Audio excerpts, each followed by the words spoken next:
Hello दोस्तों, welcome to my channel emotional fact with S के।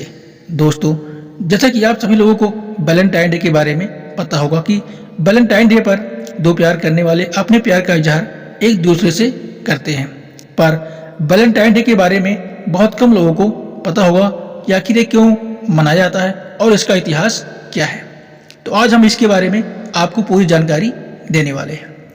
Valentine day एक व्यक्ति के नाम पर रखा गया है जिसका नाम वैलेंटाइन था। यह एक प्यार की कहानी नहीं है, बल्कि एक प्रेम की दुख भरी कहानी है। यह कहानी थोड़ी लंबी हो सकती है, पर हम इसे कम समय में जितने अच्छे से हो सकेगा उतने अच्छे से समझाने की कोशिश करूंगा। तो आइए शुरू करते हैं। ये कहानी एक दुष्ट राजा और कृपाल संत वैलेंटाइन के बीच हुए मुठभेड़ के बारे में है। इस दिन की शुरुआत होती है रोम की तीसरी सदी से, जहां एक अत्याचारी राजा हुआ करता था जिसका नाम था क्लाउडियस। रोम के राजा क्लाउडियस का यह मानना था कि एक अकेला सिपाही एक शादीशुदा सिपाही के मुकाबले जंग के लिए उचित और प्रभावशाली सिपाही बन सकता है, क्योंकि शादीशुदा सिपाही को हर वक्त इस बात की चिंता लगी रहती है कि उसके मर जाने के बाद उसके परिवार का क्या होगा। इसी चिंता से वो जंग में अपना पूरा ध्यान नहीं दे पाता है। यही सोचकर क्लाउडियस राजा ने ऐलान कर दिया कि उसके राज्य का कोई भी सिपाही शादी नहीं करेगा, और जिस किसी ने भी उसके इस आदेश का उल्लंघन किया तो उसे कड़ी सजा दी जाएगी। राजा के इस फैसले से सभी सिपाही दुखी थे और उन्हें यह भी पता था कि फैसला गलत है, लेकिन राजा के डर से किसी ने भी इसका उल्लंघन करने का साहस नहीं किया और उनकी इस आज्ञा का पालन करने के लिए मजबूर हो गए।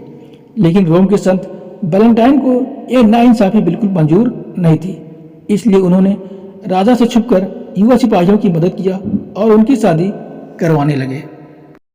इस तरह से जो भी सिपाही अपनी प्रेमिका से शादी करना चाहते थे वो वैलेंटाइन के पास मदद मांगने जाते थे और वैलेंटाइन उनकी मदद भी करते थे। इसी तरह से वैलेंटाइन ने बहुत से सिपाहियों की गुप्त तरीके से शादी करवा चुके थे, लेकिन सच ज्यादा दिन तक छुपता नहीं, किसी न किसी दिन वो सबके सामने आ ही जाता है। इसी तरह से वैलेंटाइन के इस कार्य के बारे में भी राजा क्लाउडियस के कान खबर पहुंच गई। वैलेंटाइन ने राजा के आदेश का पालन नहीं किया था, इसलिए राजा ने वैलेंटाइन को सजाए मौत की सजा सुना दी और उन्हें जेल के अंदर डाल दिया गया। जेल के अंदर वैलेंटाइन अपनी मौत की तारीख का इंतजार कर रहे थे और एक दिन उनके पास जेलर आया जिसका नाम एस्टीरियस था। रोम के लोगों का कहना था कि वैलेंटाइन के पास एक ऐसी दिव्य शक्ति है जिसके इस्तेमाल से वो लोगों को रोगों से मुक्ति दिला सकता था। जेलर एस्टीरियस की एक अंधी बेटी भी थी, इसलिए वो वैलेंटाइन के पास जाकर उनसे कहने लगा कि उसकी बेटी की आंखों की रोशनी को अपनी दिव्य शक्ति से ठीक कर दे।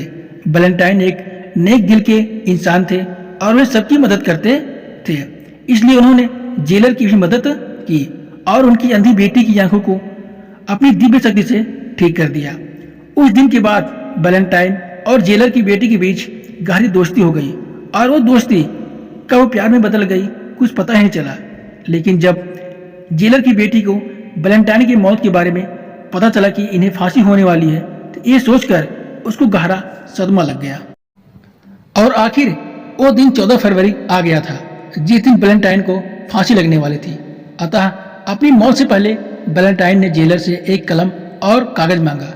उस कागज में उसने जेलर की बेटी के लिए अलविदा संदेश लिखा और पन्ने के अंत में लिखा था, तुम्हारा वैलेंटाइन। इस तरह से इस कहानी का एंड होता है। ये वो लफ्ज है जिसे आज भी लोग याद करते हैं। वैलेंटाइन के इस बलिदान की वजह से ही 14 फरवरी को उनके नाम पर रखा गया है। हम उम्मीद करते हैं कि वैलेंटाइन की स्टोरी आपको अच्छे से समझ में आई होगी।